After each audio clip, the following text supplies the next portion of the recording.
Excuse me, what do you want to do tonight? Same thing we do every night, Pinky. Try to take over the world.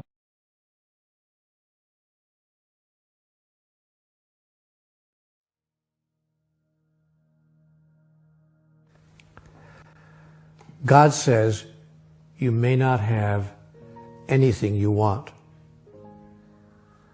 You may not have anything you want.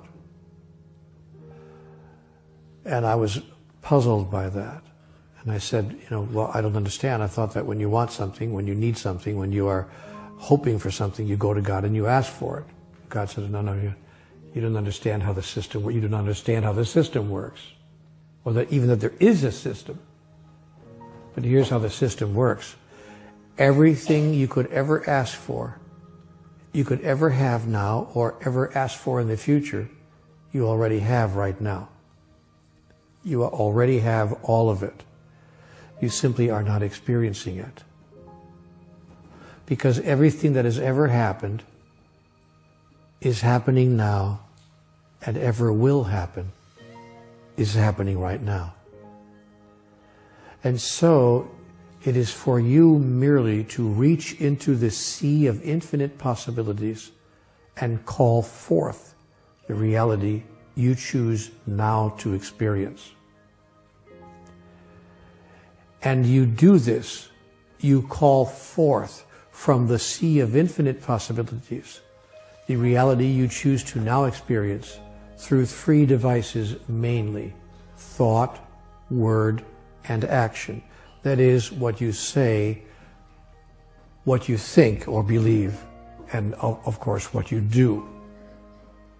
Now, if what you say is, please give me what I need today to survive, you will have a struggle acquiring what you need today to survive, because the statement comes from a deep underlying thought that you do not now have that, or you wouldn't be asking for it.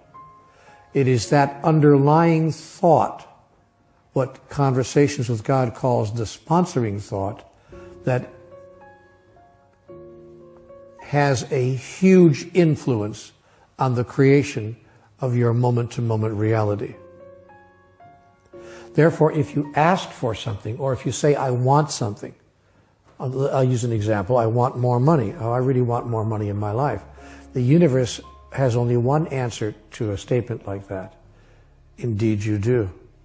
That is correct.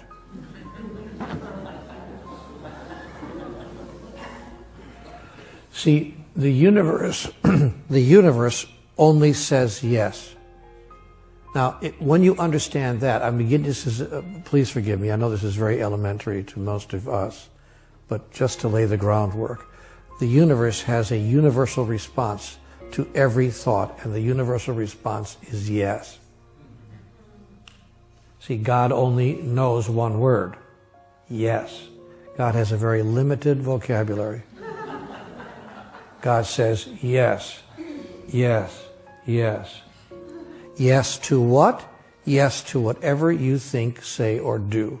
God says yes. Now the good side of that is, the positive side is that God never says no. The bad side of that is, for those who don't know how the system works, God only says yes. So if you say, I am sick and tired of my life going like this, God says, yes, that's true. I want more money. God says, indeed you do. Yes, that's true. You want money. That's true. And you will have the experience of wanting money, because you're declaring, in fact, what's true for you. I want more money. Yes, you do. Yes, that's true.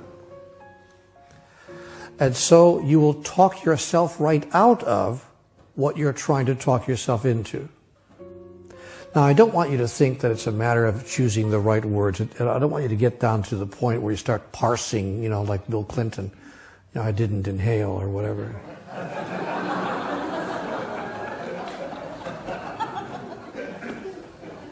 I don't want you to feel that you got to start parsing the language and worrying about every single syllable that you utter that proceeds from your mouth.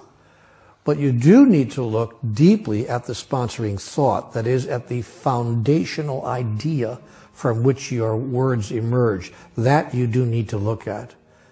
Or to put it another way, if you're coming from lack and from a thought that there's not enough, and couldn't I please have more, you are having to overcome in the first instance your thought that there's not enough, which is very difficult to overcome because it's your foundational thought.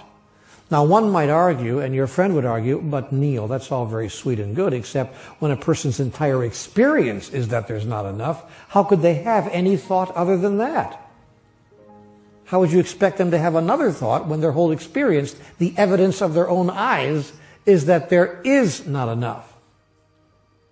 To which a master would reply, as all masters have, each in their own way, each in their own time, judge not by appearances.